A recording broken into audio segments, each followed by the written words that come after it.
Welcome to Stand Up to Stand Out, the podcast, helping you master how you communicate. Let's dive in. Welcome, everyone. I am delighted to have Siobhan Dullea on the show today. All right, I'm going to try that one more time. Welcome, everyone. I'm delighted to have Siobhan Dullea on the podcast. Did I pronounce that correctly, Siobhan? You did. Perfect. All right, good. And that's a wrap, everyone. Thanks for coming. That was the whole goal. So Siobhan has a wonderfully diverse and interesting career, and we're going to get into all of it through the lens of what we do here at Influence DNA. But I just want to give some highlights on her amazing career. Siobhan is the former COO and then CEO of Mass Challenge, where I have deep roots, and we can talk about that. She also has done it and built it. So she was one of the founding members of Communispace, which was later dubbed C-Space, and that was part of your effort as well, and which got acquired by Omnicom. In her new role, she's the executive director of Innovate BU, or is it Innovate at BU? How do I think about Innovate that, Siobhan? at BU with the old school ampersand in there, I believe. I love it. So Innovate at BU, and she brings 30 years of experience and commitment to nurturing diverse entrepreneurial talent. I'm just delighted to have you on the program, and we have so much to dive into. So let's dive in.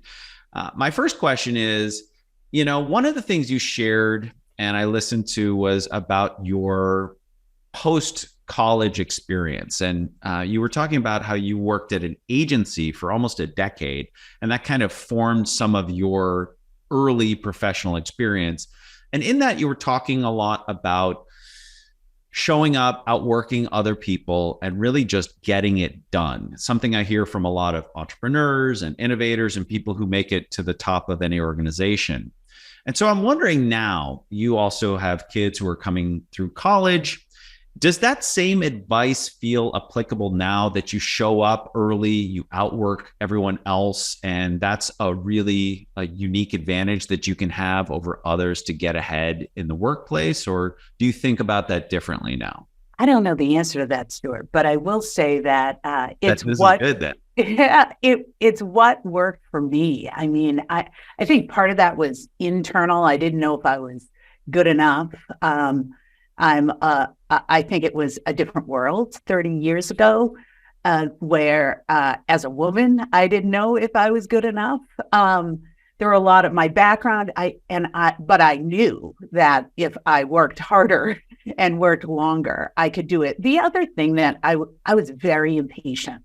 And that's probably something about being a 20-something. I was very impatient to be acknowledged more in the workplace, make more money. I was broke all the time. And I was ambitious. So I signed up for things that I couldn't yet do. So I just worked harder to get there and to prove it. And if I made a mistake, I made up for it sort of on my own time. I felt like that was my responsibility. I believe I talked to my kids and taught them about work ethic, but not to the point that I drove myself, because I don't think I was kind to myself at that point. So looking back, I don't know if I'd do it over again. I would have had to make longer term sacrifices, but I remember the joke was I worked 92 hours one week. That's great. I look back and say, oh my God, what? I didn't sleep that week. I probably cried the next week. So I just don't know if it's worth it. I think that the reckoning around talking about mental health is good for the world, and it didn't exist then. Yeah. Well, so looking at your experience there, and then the founding of Communispace, which you helped change as C-Space, it seems like earlier on you're building, you're doing all the work that needs to happen. And then eventually, as things scale, and every company will probably scale in some way, unless you're determined to stay small. What did you notice as the change in terms of how you could operate more effectively by empowering others and stepping into leadership and just really going from that individual contributor to helping mentor and lead others and inspire others to do the work of many together? Can you talk Yeah, about your evolution with that? sure. Um, I think there were some things that never changed about me. I have always been sort of an open listener, open to new ideas, authentic in my approach. Who I am is who I am. It's very difficult for me to put on airs. So that's, I believe, it the strength, but it was also just a fact of who I was. I also haven't been shy about addressing ideas or difficult topics head on. So when I first became a leader, I think that I was a really good manager and mentor because of those things, because I could listen, because I could talk about things that were difficult to talk about, and felt strongly about modeling behaviors that I wanted to see in others and what I thought was important. I was never a micromanager, so I think that was allowed me to coach and mentor. And that was really my first foray into leadership, was really managing and mentoring. In hindsight, I don't think it was necessarily leading. It was modeling right behavior that leaders should do. Where I struggled was when I became responsible for more and more people, and I couldn't mentor people individually anymore. I think it's called the competency trap. It's your tendency to do what you're good at. So I used to feel like I didn't have time to do the more strategic things, like think about the future too much, or say, how should we be structured? Because I was too busy doing things that I had to do. It's not until afterwards I sort of look back, and, that's where I went to my comfort zone. I spent my time doing things I knew I was very good at and would lean into challenging situations with clients or the work or mentoring a team because they were having challenges, instead of stepping back and saying, is this the right structure for the organization? Where are we going to be 3 years from now, 5 years from now, 10 years from now? So I struggled with that. I think that I rationalized it in the moment, but I didn't realize it until I shifted to an externally facing. So it was a promotion in the organization, but when I look back, I wonder if it was, I'm gonna reach out to the CEO at some point and say, was it to put me in a place where I'd learn more, or was it because I wasn't doing some strategic work? I was leaning in too much. So this externally facing role, where I helped integrate the services from the two companies that Omnicom bought to go under this community space umbrella, and then later rebranded it, was talking with clients, was talking about our offerings and how we branded those and presented those to the market. And it got me away from the easy stuff for me, the stuff that I could go back into, the doing. And it had me step back and realize, oh, I have to do this strategically. I have to think about 3-5 years from now. And it forced me out of my comfort zone of doing and really to thinking. So I really appreciate that time, because then when I finally left after 15 years, left C-Space and went to Mass Challenge, I realized that I can do both. I can straddle both areas, lean in when I need to, but also lift up and look ahead. And that really made me or I don't know if it's totally unafraid, but much less afraid of doing things wrong, of messing things up, or of failure. I failed plenty, but I was less worried about doing things wrong because it was a way to learn, because I saw how much I learned by shifting roles. So if you take your experience that took you that amount of time to go from that, comfort zone to being outside of the comfort zone, and then realizing you could toggle between those two worlds, if you could gift that revelation to people who are in a new role or building a new company and maybe sticking to their comfort zone, there's something good about that, right? You're good at what you do. And there's also realizing where you have to grow and either leaning on others or develop a new skill. how can one think about that and saying, this is what I'm good at, and these are the areas where I'm not good, and it would benefit me and the organization to become better at those to serve more people? How do you think about that relationship between those two domains?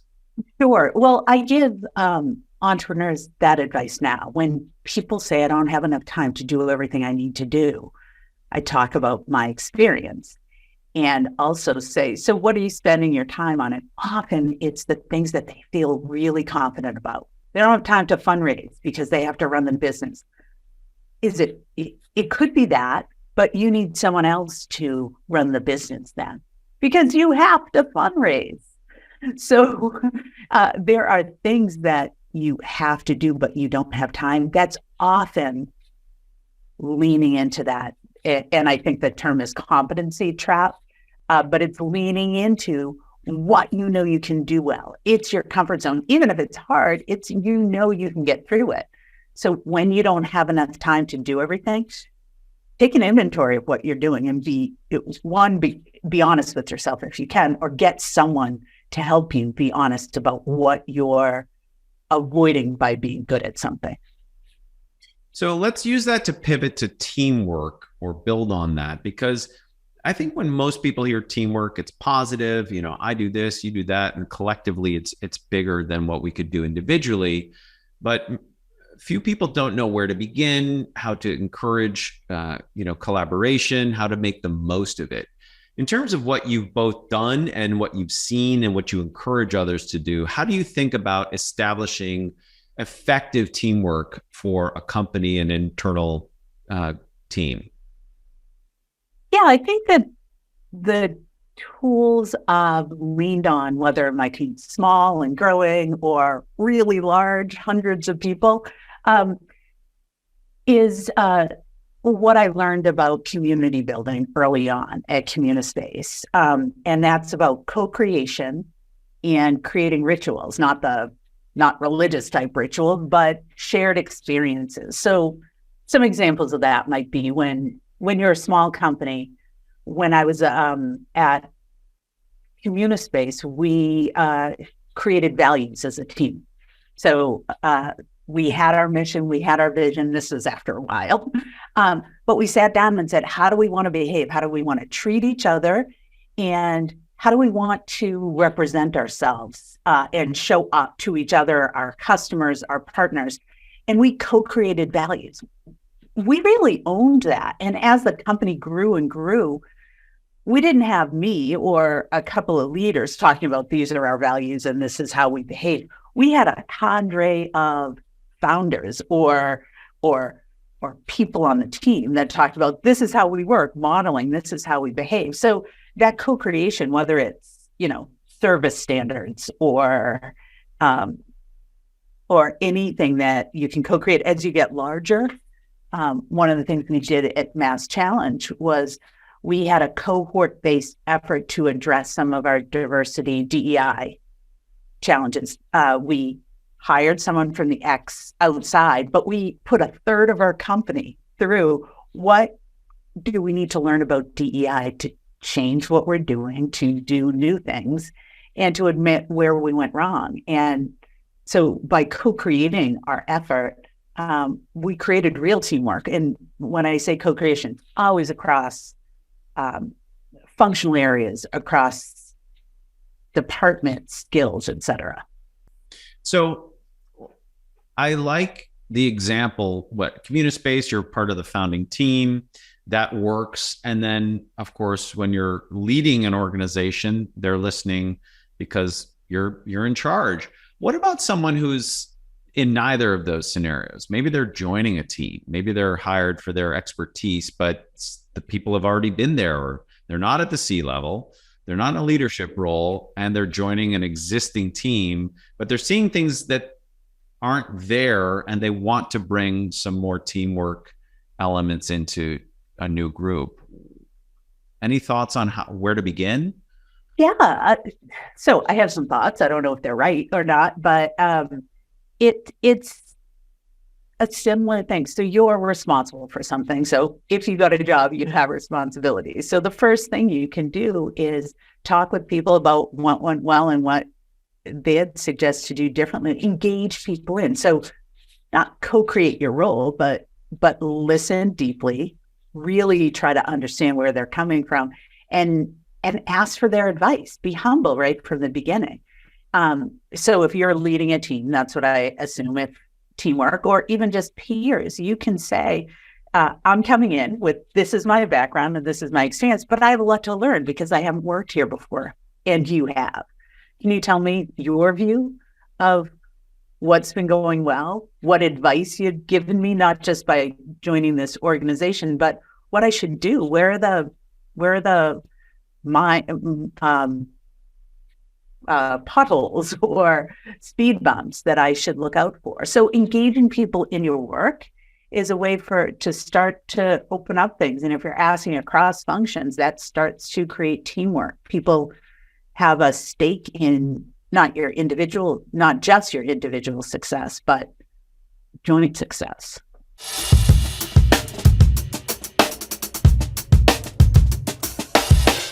So I love that advice. That's very practical, that you can come in and be a set of ears and listen and solicit advice. There's some research that points that advice seeking is a great way to build rapport and influence with others, because you're taking a seat at the table with them. And weaving together a fabric of, this is what, is important, and I can reflect that back with my listening.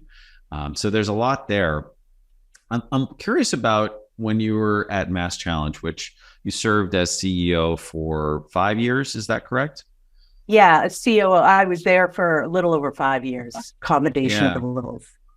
And so a lot of change, of course, in that organization, and Mass Challenge changed my life. I was a mentor there for 6 years, and our time and paths crossed a little bit. But what did you notice that you could leverage from your time from post-college agency, building Communispace, and then, of course, leading many initiatives there, and then stepping into that role that you really wanted? You craved that experience to be back around founders. The international component seemed important to you. What was most important to you when you first got there, or in that role as CEO, to just establish that leadership qualities that you wanted to see, and to really bring about this era that you led, and also capitalizing on growth? What was most important for you to focus on? The external community. So the engine that drives Mass Challenge is it's one of the leanest organizations I've ever experienced, even growing my own startup. So they're a global organization helping hundreds of entrepreneurs every year, like 400 or 500 per year. And they have less than 100 employees. So it's highly leveraged on the community, volunteer mentors and coaches. So that external view was important. And I learned a couple of things. I realized I learned a couple of things in my career up to Mass Challenge. Is one, I went into Mass Challenge not afraid of being wrong. I didn't realize that until I got into one of my first meetings, and I told the founder and the founder and CEO of Mass Challenge some things that were that I didn't love about my experiences as a coach for Mass Challenge, as a mentor and judge. And he gave me information that helped me realize that I was misinformed. And I for the first time, I realized, oh, that's okay. I was totally wrong. And I don't know why it was so poignant to me, but usually in one of those first meetings, I think I'd be nervous about, oh my gosh, I just said something and I was totally off base. I said, oh, really? Oh, interesting. And I learned more about it. So I realized, one, I was not afraid of being wrong. And that was surprising to me.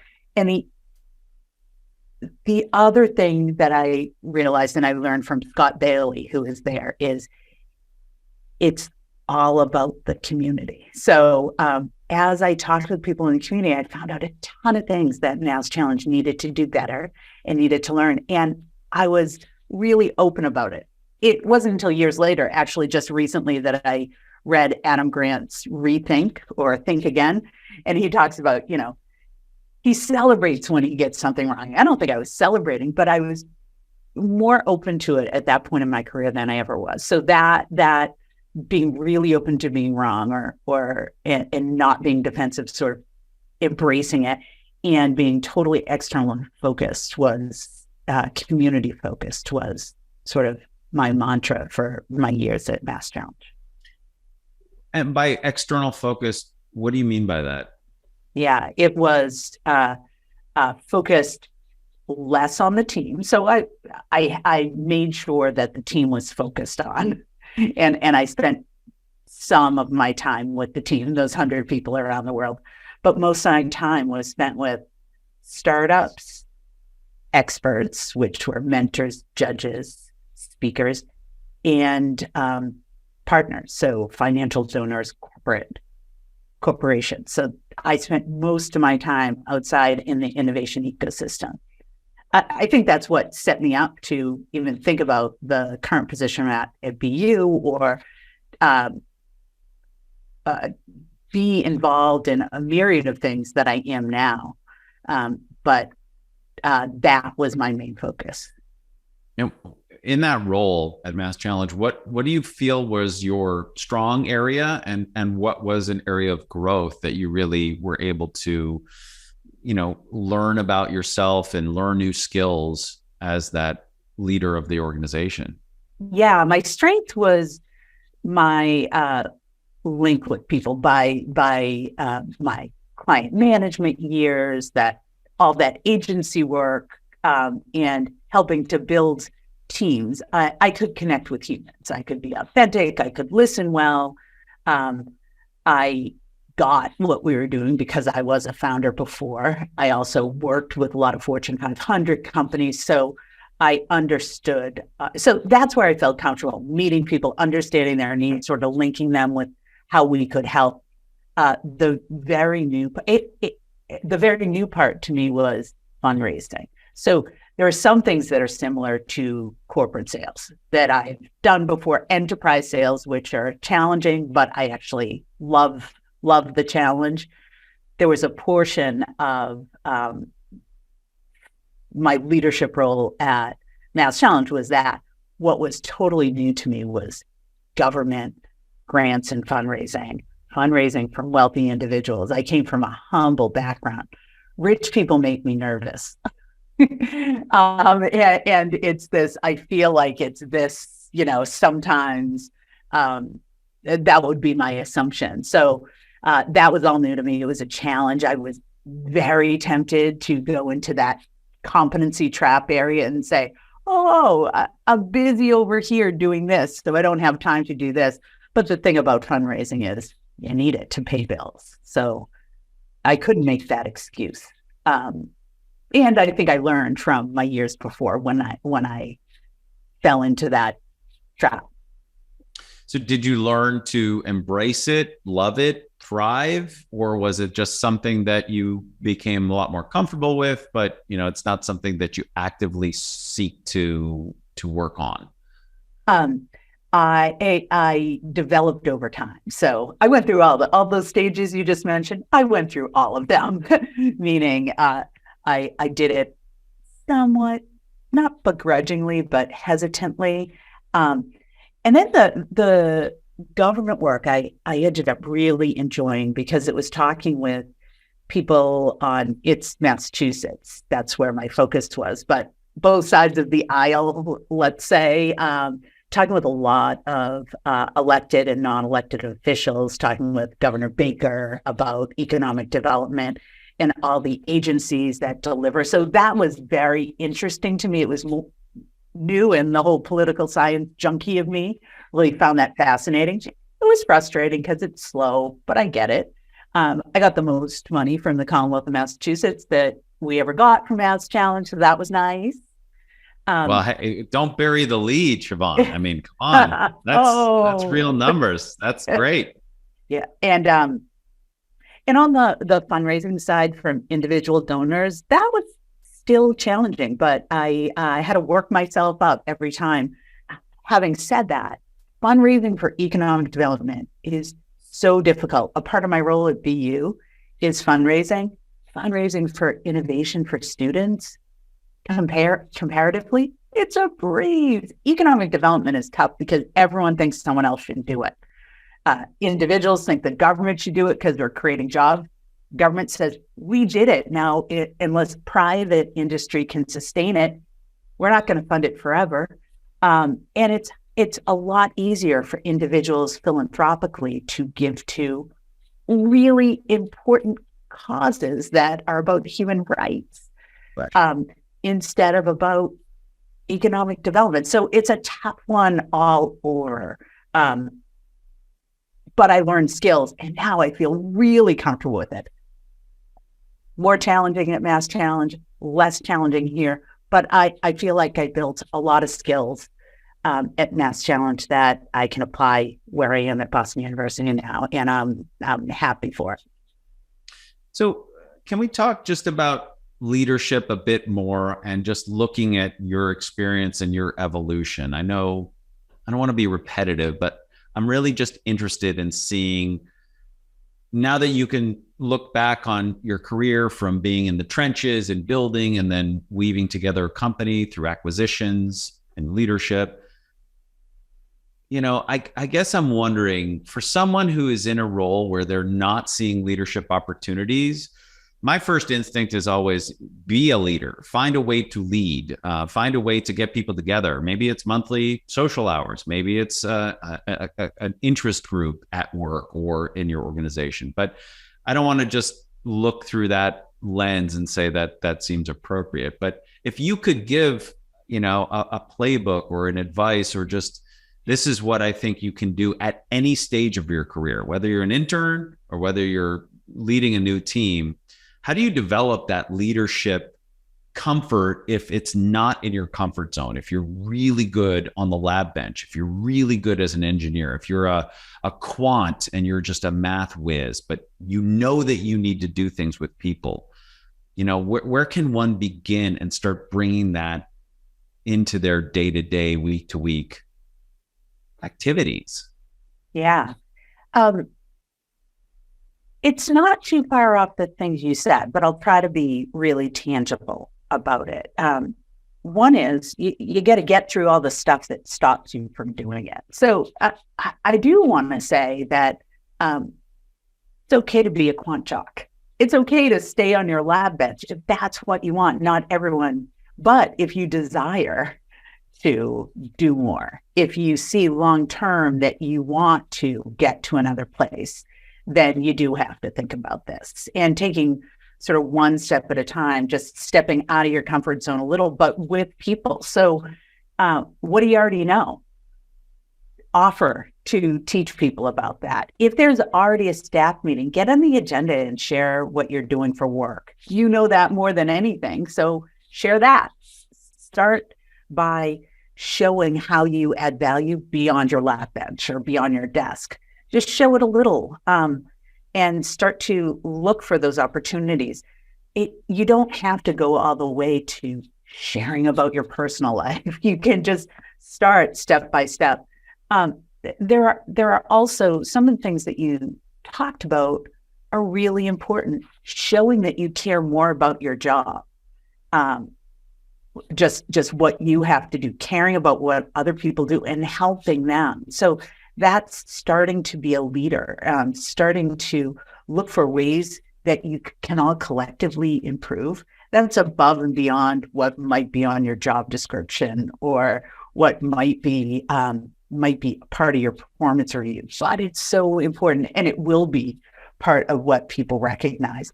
Looking beyond your work unit and team, how can you add value to the organization writ large? There might be some things that you can sign up for that are already in action, like employee resource groups or cross-functional activities, or you just might say, here's a problem. I'd like to work on a solution. Will you help? And that's an innovator, right? It's that easy. People, problem, solution. So when you see one, seek out help and say, hey, I'm going to work on this because it doesn't make sense to me. This part of our process seems broken. Do you want to work on it with me? And then take it to others. And that starts to create leadership skills and cross-functional skills that will benefit all. I love that. The two things I really gathered from that were, number one is appoint yourself an expert, teach others. I always tell my clients, you are the chief information officer of your domain. And I tell stories at all levels, from an intern to a new recruit to anyone else. You know more about what you do than anyone else. Now distill it, share it, make it actionable. Okay, that's part one. The second part, which I love, is taking that initiative to say, I'm seeing a problem here. I want to work on solving this. Do you want to work with me? I think that is such a brilliant framework, Siobhan, and it's so easy to apply in the smallest ways. And I remember being a kid, my mom was telling me about an innovator on the assembly line. She worked in software, but she told me about someone. And my first reaction as a kid was like, well, won't that mean that they won't have that job anymore? She says, they'll get better ones. And I was like, oh, so if you solve something, you lift everyone up, you lift yourself up. So just putting a few things together.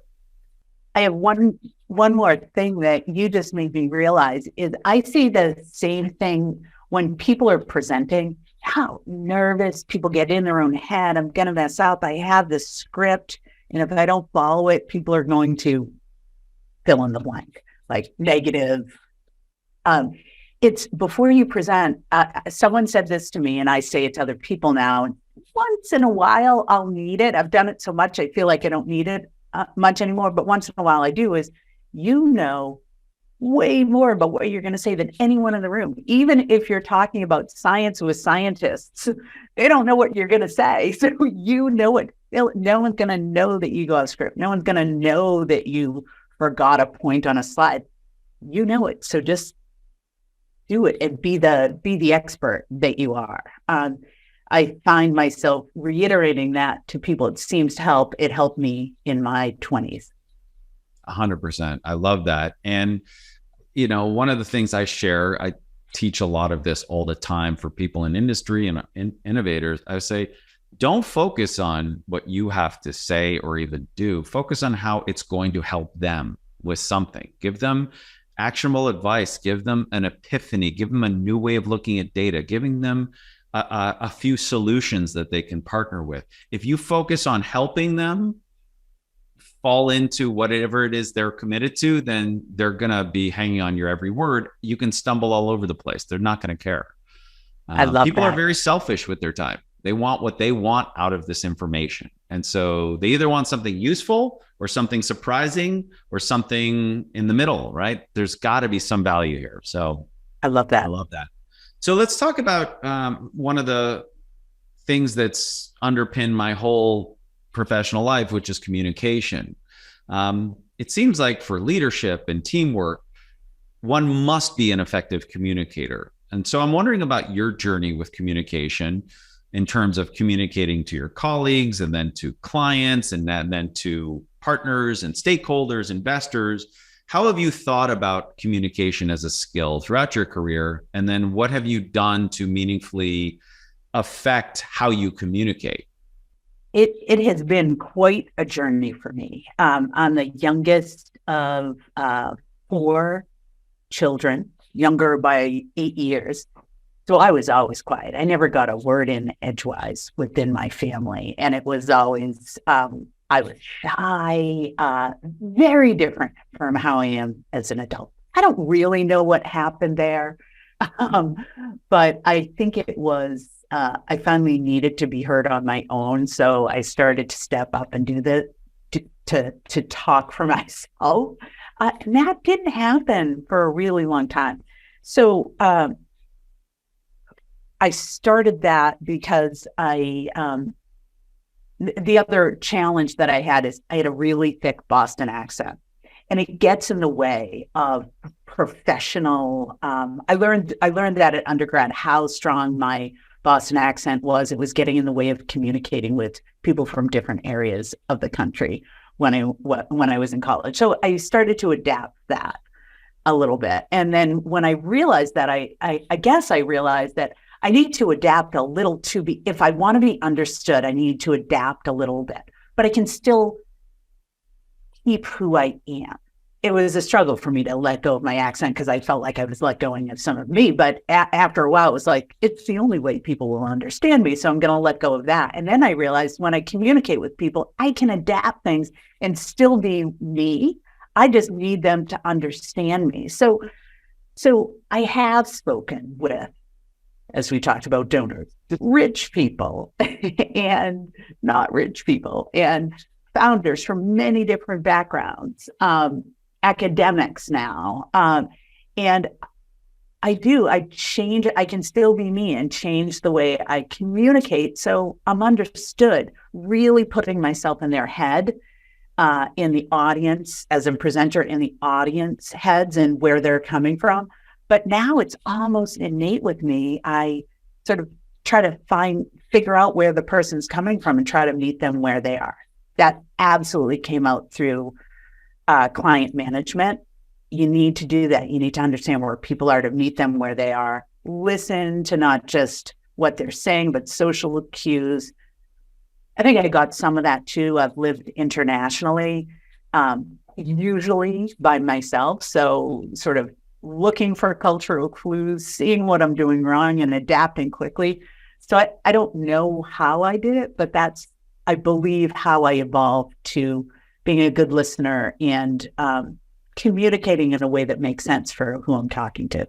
Yeah, it starts and ends with the audience, and you found that through your experience. And, I think everyone has a unique voice, not just physically, their voice and their accent, but we all have a natural way of communicating. And I'm a firm proponent that there's no right way to communicate or wrong way. However, one has to be responsible for communicating to an audience and getting the message across if that's imperative. So if you're fundraising and it's a large conference hall and the mic cuts out, you can't just rely on, but I'm quiet and introverted and shy, and this is my natural voice, so I can't project.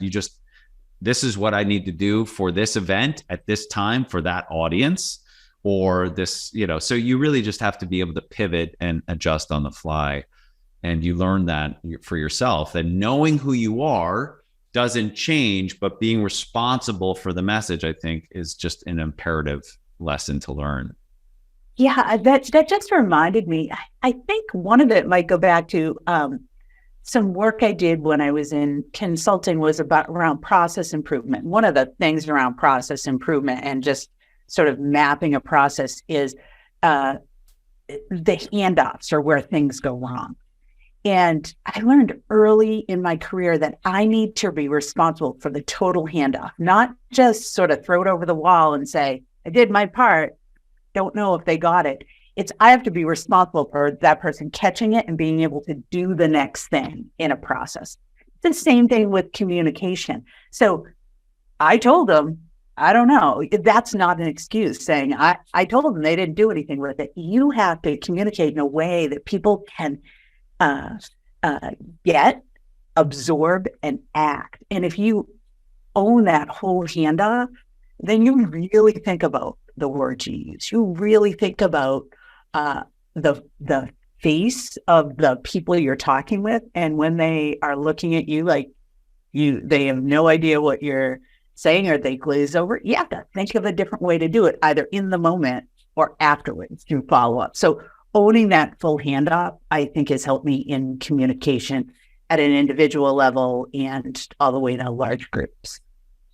It's great. It's a good imagery because it's conjuring up that handoff. When I originally started Pitch DNA, the A was for actionable, because you had to be actionable. Get something to do something. Vote, donate, join, sign up, something that we could see. But what you're reminding me of is the physical handoff. I imagine you as the CEO, or you as the executive director, you have a torch in your hand and it has a flame, and you're literally handing that off to light other people's candles or torches.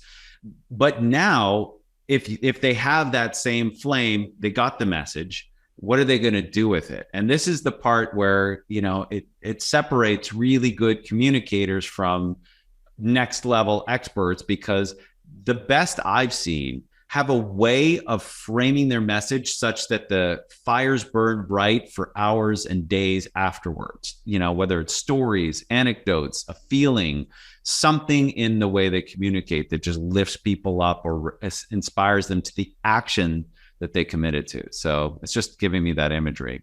I love that. And the people carrying the torches can light others' torches or something. Yes. Absolutely. I'm rewatching Game of Thrones, and it's bringing up a few of the episodes recently, but I won't go there. Fire mostly for good, sometimes for terrible, but that's aside. One of the questions I wanted to talk about was just in terms of communication, sharing values or why we're doing this. In speaking with a lot of my clients, oftentimes they'll say, I would have no problem doing X, Y, or Z if I knew why. And so then I look at their leaders. Are they communicating why? Are you asking them why? So when you look at your roles all throughout your professional career, how important is it to communicate the why or the values of what we're doing to everyone? Because you can't sit with everyone one-on-one, even though that's a strong suit and a forte. You have to communicate across cultures, across time zones, across countries. How did you think about communicating the values and what's most important to an organization? I don't recall the last time I communicated a what without a why. I just think that the world is too sophisticated for that. I was never one to, since Catholic grammar school, was I ever one to just do it because I told you to do it. There's too much personal responsibility. People need to know why they're doing things, and they also need to know why I make the decisions I make. So one thing that came out really strongly about that was during at Mass Challenge during the pandemic, but a world-changing event during the pandemic was the racial reckoning.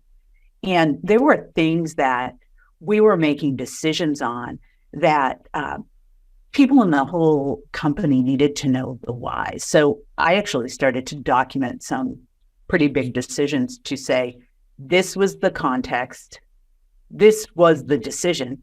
Decision's not up for debate, but this was the why and the thinking. And I usually or always linked it to values that we had as an organization and what I considered, especially but not every decision. But we had some big ones during that time, big ones around what are we going to do about how we hire to improve our diversity? What are we going to do about our work in Ghana that has to address some of their laws around sexual identity in Ghana, which is different from the US, but we do work there. What are we going to do around how are we going to address not accusations, but concerns around the way people act? And we had to make decisions on those. Those are pretty big and rippling decisions. And I decided to document those not only with the what, but the why, the context, and what I considered. So your original question was less complex than this, but I'll say that I always have the why, even if I don't have to communicate it. I'm always open to answering the why whenever there's a what.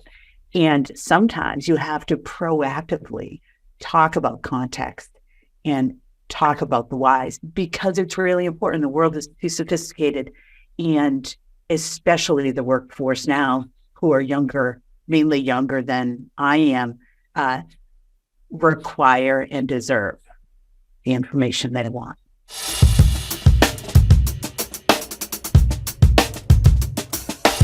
Well, you're in an exciting new role at BU, but looking back before we look forward, and I mean this not in a self-serving way, because you don't strike me as that type of person, but more as like something you're proud of. What aspects are you most proud of from, an agency, through community space, through integration, moving through economic downturns, going through the pandemic, looking back at what you've accomplished thus far, of what are you most proud? And then we'll tailor that into looking towards the future at BU.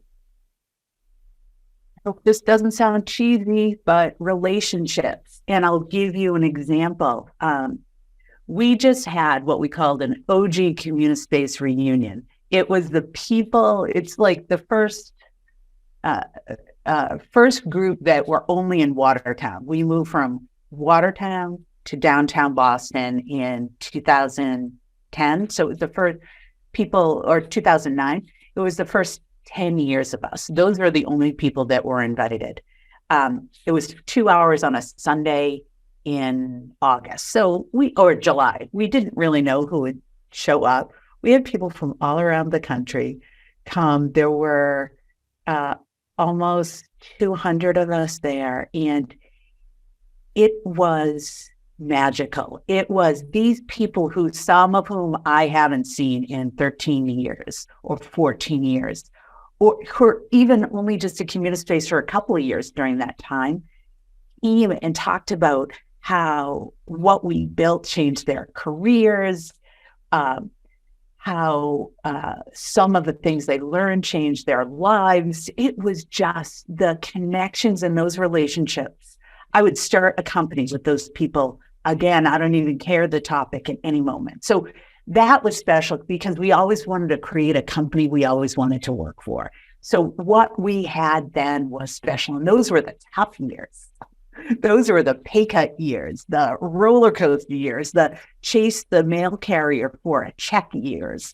So those were, that was amazing. So that's a recent example. But the other reason I say relationships is students at BU have started to talk to me about networking, and people have different reactions to that word. I feel skeevy because of the negative connotations that word has, but I network constantly, but it's just relationships. And I'm really proud of that because I can't tell you how many connections I can make with people just because of the vast number of people I feel like I have some sort of relationship from over the past 30 years. And it's worldwide. And I'm really proud of that, to be able to make some of these connections that are meaningful. It reminds me of, after college, I moved to Los Angeles, and the first reaction most people was, oh, people there are fake. And I'd say, well, if I'm not being fake, then why am I going to be attracting people who are, being fake? I can understand that some people move places to become someone different, and that's fine. That's welcome to America, right?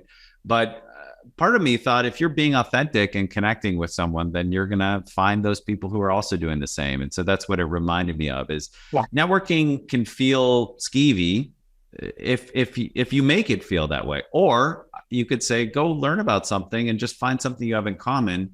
And now you'll have a shared interest or a hobby, or maybe even shared values, and, rinse, repeat, go from there. Networking needs a rebranding, but that's all. 100%. 100%. I think you're right. And what you related to, you were hunkered down the sort of war years of building community space, and you were building this company. And you said something that I wanted to shift gears here, but as we're winding up the interview, which I've truly enjoyed, and I love hearing about your journey and your evolution as a person, as a leader, and it's all super interesting. One of the things I was hearing you talk about in early days of community space was how you thought it was going to be a software as a service with sort of client solutions as second, and then you had to invert it. Could you talk about that revelation over time of seeing what the need was and addressing it in one way, and then shifting it to the way that it's ultimately still is in existence in a certain way? Sure. So it's probably obvious, but I'll say the reasons for wanting to be a SaaS business, the business forecasts, the visibility into your revenue is really attractive. The profitability is super attractive. It's easy to scale. For all of those reasons, we want it to be a SaaS business, highly investable.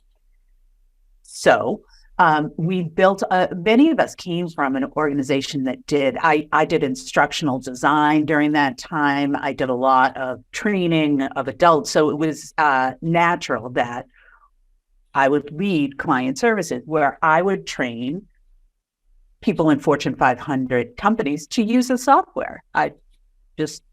What now we call customer success. We just wanted them to be successful with their software.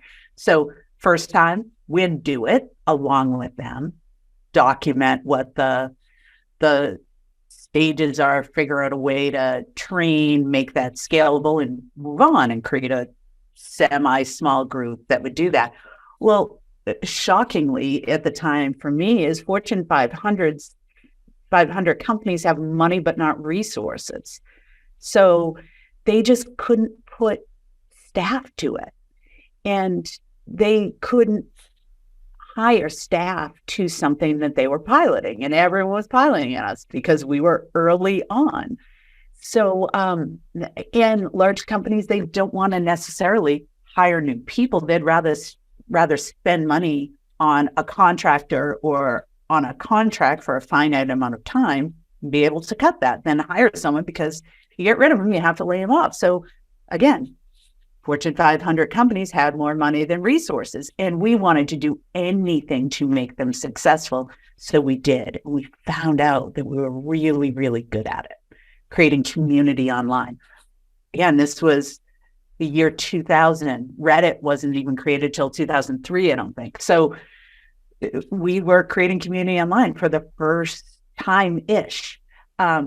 So we started to get good at that, and we realized we needed to do it for another company. We thought eventually we will turn into the SaaS model, and it just never happened. And it turned out that it wasn't as natural as easy. It was rocket science for people to create relationships and scale that intimacy online. And we were learning a ton about it. So we just did it over and over. And 100% of our clients were full service. They didn't even want a light model. They were just buying more. Then they wanted us not only to facilitate these communities, but start to write reports and synthesize learnings. Each new service, we didn't go in kicking and screaming, but it was new to us. At first, all we did for that first client, Hallmark, was facilitated their community. They found the members, they incented them, they took the learnings and created reports and translated them to the business. But we started doing that for all our clients. First, they wanted us to find members. We figured that out with partnership. Then they wanted us to incent members. We figured that out. Then we were wrapping sneakers to send to Reebok community members. So we were fulfilling that. And then we scaled that. And then finally came the reporting. We thought at least our insight customers could take the insights, translate them for their businesses and act on them. But they looked to us to do that too. So we started to learn it. Again, we thought eventually we might be able to train them or create a market for self-service that people would do it on their own. And it just never ended up happening. The expertise that we got by doing this a lot and being one of the first people to do this just continued to be full service. So knowing what you know now, it's so easy to look back, of course. Would that have changed the way that you built Communispace when you were first going? Because it was, I noticed that for myself. I've been doing now training and I love what I do. I truly love it, but I also realize the only finite thing is my time, my energy. And so, it's so tempting to want to build online resources and courses and clickables and this and that. And part of that is to, be able to scale. A book is scaling, right? An online course is scaling. At the same time, the market wants what it wants. So I'm asking selfishly, but I'm also looking at your experience, Siobhan. Would that have changed the business that you were building had you known what the client ultimately really wanted from you? Who knows? But what I will say is, looking back now, what I wish we did is did what we did, but also figured out how to invest in technology for a different part of the market. I don't think we would have changed what these Fortune 500 companies needed or wanted, because that's where they were. It was brand new. People didn't even know if they believed online market research because it wasn't what they were used to. So I don't think that change could have happened without us doing the work and the learning on behalf of the clients. But what we didn't do, and I wish we did, was looked at another side of the market. My entire time there, we could never figure out how to deliver what we called C-Space Light, the community model that was more self-service, partially because we had a bunch of false starts technology leadership-wise, but we should have. And any investor in us should have made us, frankly, because I think we would have scaled and had a better sort of financial results on the bottom line. Instead, it evolved way more to an agency bespoke model, and the companies we purchased were doing really bespoke innovation consulting, so less scalable than that. So I think we could have done a better job trying to create some sort of SaaS arm in hindsight. It is what it is, though, Yeah. So talk to me about this role as executive director at Innovate at BU. So you have a different charge now. What is your charge as executive director? If you put them in big buckets, what's most important for you to do, and where do you want to focus your energy? I was attracted to this because it is student facing, and it is about helping any BU student across their 17 schools and colleges. It's a huge university. Even as an undergrad, I didn't realize that we were the fourth largest private university in the States. So 34,000 students. So that cross-disciplinary focus on students, helping them to build innovation skills and have an entrepreneurial mindset to make an impact in their communities and careers. So what that means to me is it doesn't have to be about a venture. It can be about someone's career as a teacher. So our focus, we have curriculum and extracurricular. So on the curriculum side, I have someone who is an academic who can do that. We have a minor. I am leaning on my instructional design skills to get into the classroom more. And then we have our extracurricular stuff, lots of programs that we're trying to make accessible to people across disciplines. One of the things that I want to focus on is over the last 5 years that this has been in existence, I think they've done a really good job on people who know they want to get involved with innovation or entrepreneurship. So usually someone who knows that they want to create a venture, some sort of startup or some sort of venture. I think they've done a pretty good job with the innovation curious, we call them, that say, I want to do something. I don't know if I want to be part of a team at least or something. So can you tell me more? I don't think we've done a great job on people who don't even know how to spell entrepreneurship, because it's a really hard word to spell, but or know anything about it. So I'm trying to get in the classroom where students have to spend time anyway, even if they have 5 jobs, they have to spend time in the classroom. So trying to get in there and help them build skills in the context of what they're learning, as well as create more interesting and accessible extracurricular stuff that will be interesting for artists or people who you wouldn't think would be naturally inclined towards innovation. Got it. So you want to give them skills, you want to give them a mindset for innovation, and you also want to expand how people think about it across BU. Yeah, it's not just about their jobs, it's about their communities too. They can solve problems anywhere. I love that. Well, the value of community is clear across your career and will continue to be. And I get that what you strike me as, and this is a high compliment, is someone who is authentic and true to who they are and just values what people can bring, whether it's their energy, leadership skills, their expertise. And you just have that warm way of making people feel inspired to want to do more, to work harder. And so it's no surprise the success you've had. So I really appreciate spending some time with you, Siobhan. Thank you so much. I think you just shot me through the next month. That what you just said is going to lift me up when I get down. Well, that's great. Is there anything that I didn't ask you that would have been useful for me to ask, or a theme or a topic that you would want to have spoken on?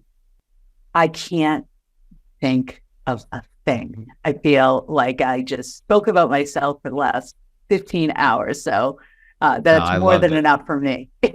No, I loved it. And there's so many useful ways to sort of drill down and look at what people can do now, but also looking at your experience and learning from others. And I think the value of these conversations is really just having a chance to sit back and go on a walk or on a drive and just listen to your experience and what you've been able to, not only put into practice, but also things you would change and how you've evolved. That's the story of life as an entrepreneur and as a business leader. So it's just been great speaking to you. Thank you so much, Stuart. It's been a lot of fun. Thanks for listening to the show. For more information, please check out influencedna.co. And you can also leave us a 6-star review, but we'll settle for 5. See you on the next one.